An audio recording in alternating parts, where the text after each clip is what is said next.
Dear students, in the last class we have been discussing how a PAM signal is generated and how it is demodulated. In this class we'll discuss how a pulse width modulated signal is obtained and how it is demodulated. So pulse width modulation is also called as PWM and is also known as pulse duration modulation. In PWM, the width of the pulse is varied in accordance with the instantaneous amplitude of the message signal. Here we will be having a carrier pulse whose pulse width is varied according to the instantaneous amplitude of modulating signal.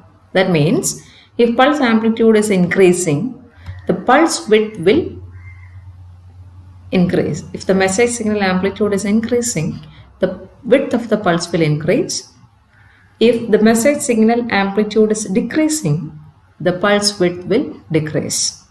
Okay.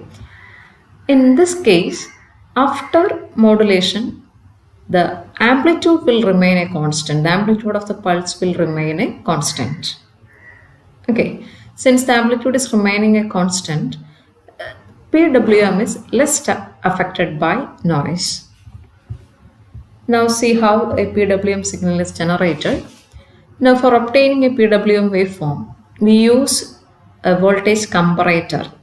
I hope you know how a comparator is configured using a 741 op-amp. So to the positive terminal or the non-inverting terminal of this op-amp, the input message signal is applied and the carrier pulse waveform is applied across the inverting terminal. Okay, so here we are applying a sawtooth waveform to the inverting terminal of the op-amp. So basically this is configured as a comparator. So whenever the input message amplitude is greater than the sawtooth signal, the output will be positive saturation. And if the input message amplitude is less than the sawtooth amplitude, output will be negative saturation. You know that this is how a comparator works, is it not? You have studied in the last sem. So this diagram represents the input and output waveforms of such a comparator. So this sine wave represent the modulation signal, the low frequency modulation signal. Now this is the sawtooth waveform that is applied across the inverting terminal. So in this case, if the signal amplitude, if the message amplitude is greater than the sawtooth waveform, the output of the comparator will be positive. And if the message amplitude is less than the triangular waveform or sawtooth output, the output will be negative or off. Okay, so this is how the comparator is working. So when the sine wave is greater than the sawtooth, output will be positive, and when it is less than the sawtooth, output will be 0. So here we can see this is the maximum amplitude region of the input message signal. So in this time duration, the width is maximum, is it not? So the width of the pulse is maximum. So here we can see the pulse width is varying according to the sine wave amplitude. Alright. Now regarding the demodulation of pulse width modulated signal.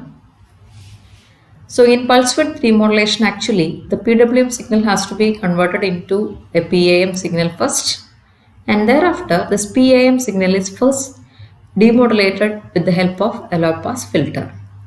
So if you look at the diagram, this circuit, just follow the cursor mark. So this is the circuit to convert the PWM signal into the corresponding PAM, and using this low pass filter, the PAM signal is converted into original message. Okay, now let us see how a PWM signal is demodulated. The PWM signal is applied to a RAM generator and a pulse generator, a synchronous pulse generator simultaneously. Now the output of this RAM generator and synchronous generator is added up in this adder circuit. Thereafter it is clipped, and finally low pass filter to obtain the message. Now the working of this circuit can be explained with the help of this waveform. So this is our PWM waveform. Of course, the width of the pulse is varying. So this is the maximum amplitude portion of the input for which the pulse width is maximum. Okay, but you can see the amplitude is constant. For a PWM signal, the amplitude is remaining a constant. Now we have a synchronous pulse generator in the block diagram. So this represents the synchronous pulse generator. Synchronous pulse means it is having constant amplitude and constant time period, and these pulses are synchronized to the raised edge or leading edge of the PWM signal, but after a delay. Okay, you listen. So this synchronous pulse is synchronized to the PWM positive or leading edge. Okay, so for every leading edge there is a synchronous pulse with a small delay. Okay, so this is the next rise time. So we have a synchronous pulse over here. Now, so while you draw the waveform also, you have to maintain the synchronism. Okay, for every positive or leading edge there is a pulse, but after a delay. Okay, now the next stage in the block diagram is the ramps generator. What do you mean by a ramp generator? A ramp signal means, so we can see from this diagram, I am comparing this waveform with the PWM signal. So during when the PWM is on, this is on duration, the ramp signal amplitude is rising or increasing. Okay, and when the PWM is off, the ramp signal amplitude is remaining a constant, then going to 0. And for the next T on of the on period of the PWM signal, the ramp signal amplitude is increasing. And during the off time, the signal is held a constant and goes to 0. Okay, and of course, so this is the rising edge of the ramp signal. So for any ramp signal is nothing but a continuously rising signal. The signal amplitude is increasing. Okay, so the height of this ramp signal will be exactly same as the width of the PWM signal. So this is a point to be noted. Listen, see here, this is the width, so the height will be up to this. So it is charging up to this or rising up to this point.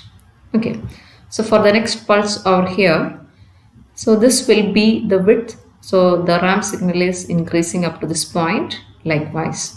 Okay, so with reference to the PWM signal, you must draw the ramp signal waveform. Then what is the next block? Of course, the next block is an adder circuit. So these two signals are getting added up.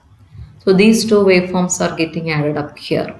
Okay, to the top of this ramp signal, these synchronous pulses are getting added. Okay, so of course this is the adder circuit output. You can see here, this pulse is getting added up here, the second pulse is getting added up here, likewise. Okay, now going to the block diagram, the next stage is a clipper circuit. So we are setting a threshold voltage for the clipper circuit.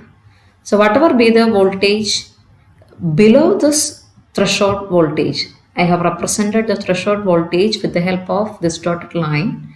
So if the voltage is less than this threshold voltage, that voltage will be clipped off. Okay, so of course the clipper output will be like this. Okay, so whatever be the waveform below this clip threshold level, it is removed and we are obtaining only these pulses as the output. Okay, so if you look at this waveform, you can see that the amplitude is varying, is it not? The amplitude of this pulse is varying. So this is nothing but the PAM representation of our message. Okay, so now the PWM, the original PWM is converted into PAM, and finally this PAM signal can be demodulated or detected with the help of a low pass filter. So this is the demodulated output or the detected output. Okay, so I hope you understood the working of the modulator and the demodulator. If there is any doubt, you can post comments.